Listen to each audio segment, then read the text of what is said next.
At andito naman tayo sa pagsama natin sa sidewalk clearing operation ng MMDA.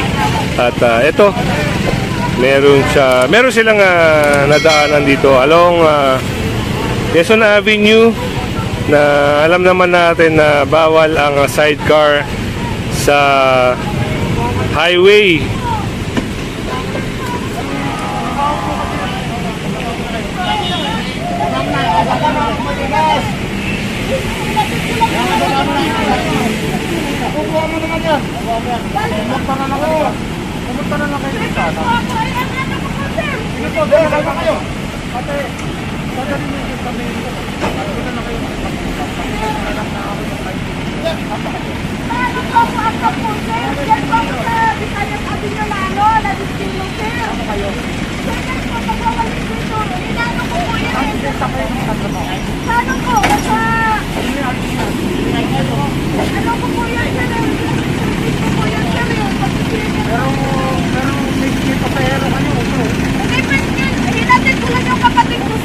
Dalawa, iba pa yung mukha nyo kanina. Kayo lang ako nag-ano dito, sir eh. Saan po, sir? Hindi po, saan po, sir? Kayo lang ako nag-ano dito, sir eh. Saan po, sir?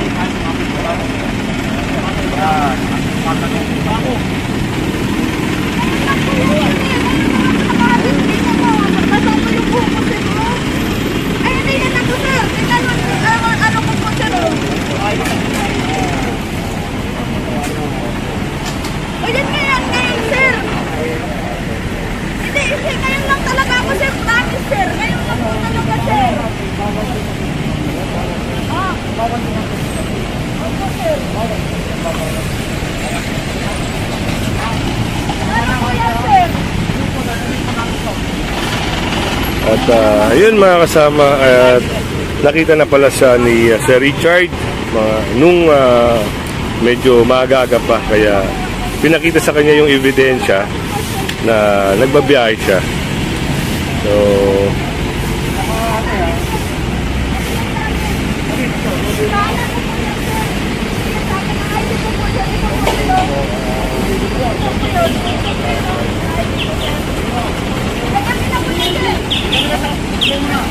at yun, sunod lang tayo sa operation mga kasama.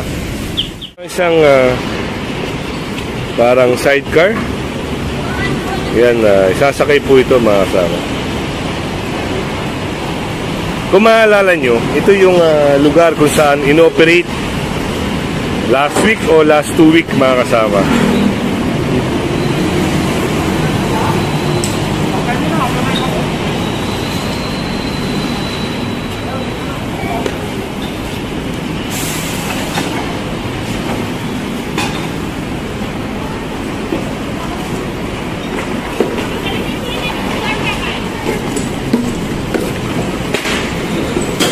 At yan nga, isasakay na itong isang karito na to. Okay, balik kayo ng balik, ha?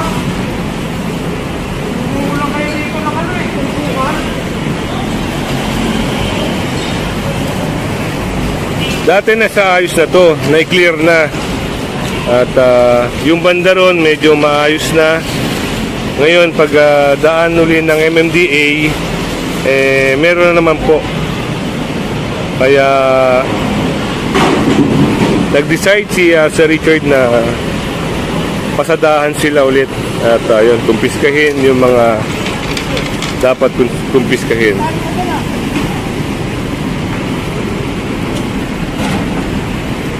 Sir, di ba na-operate na natin to yung... Oo, actually sobra na sa follow-up operation ko. Nakita nyo naman, pinagtutumpukan na rito, pinagmumula na ng tambayan. Lalo na ngayon, ECQ, definitely, bawal din yung mga nakatambay yun. Yun, at talagang paulit-ulit, bumabalik, hindi masabihan, hindi mapakiusapan. At under ECQ, siyempre, dapat ang mga tao ay nasa bahay. Yun, sila. Hindi natin alam kung may mga quarantine pass yung mga nagtitinda rito.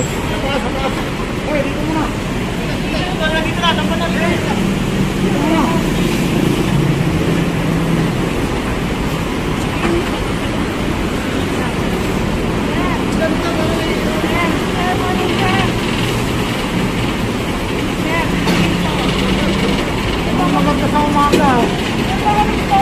Nakita nyo, tambayan na kayo dyan, oh. Nakita nyo may tambukan nila, nakadaan. Isang beses na po namin na operation. Sabi ko sa inyo, magpaalam kayo, kumuha kayo ng papel. Kasi napayagang kayo. Diba? Meron. Bigay na meron.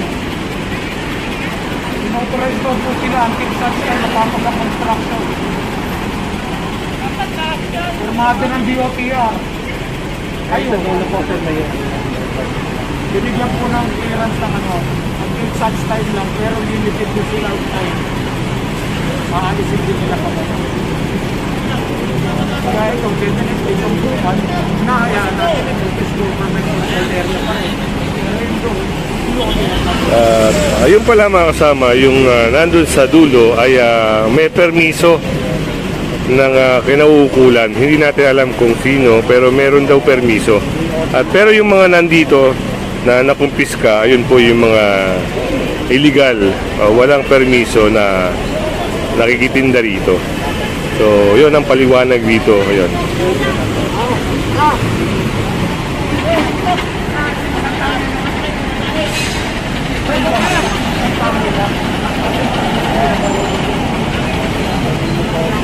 Kaya sinasabit lang at diretso pa rin yung operation mga kasama.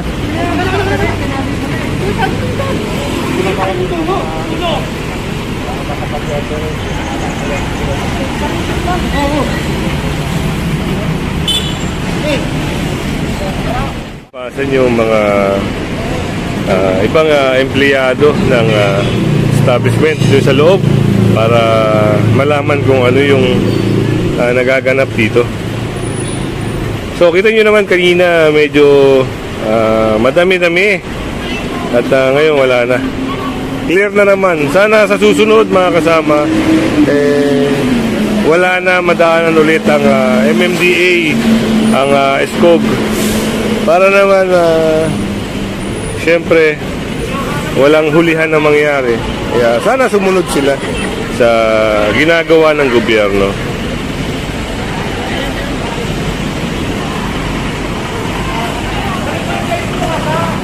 At yun yung mga nakalagay sa loob na mga bote ng soft drinks. Ayan ay sasakay sa truck mga kasama.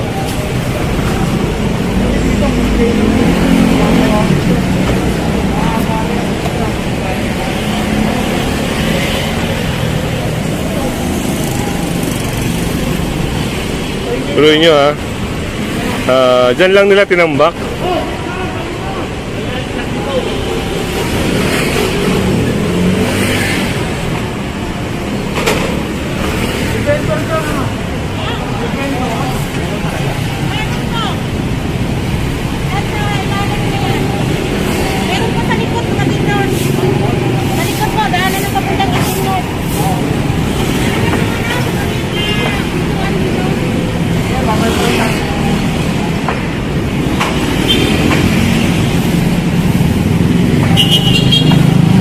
Sasakay yan sa truck mga kasama.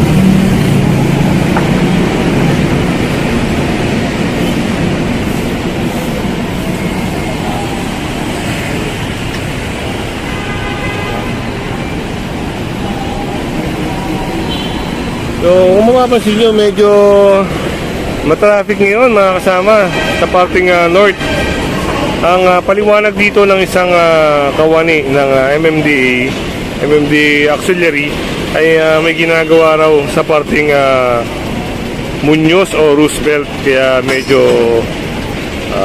matraffic. Yan. At ito nga, naisakay na yung mga nakabalandra ron na mga bote. Kaya kasama natin si Katambay Official Vlog.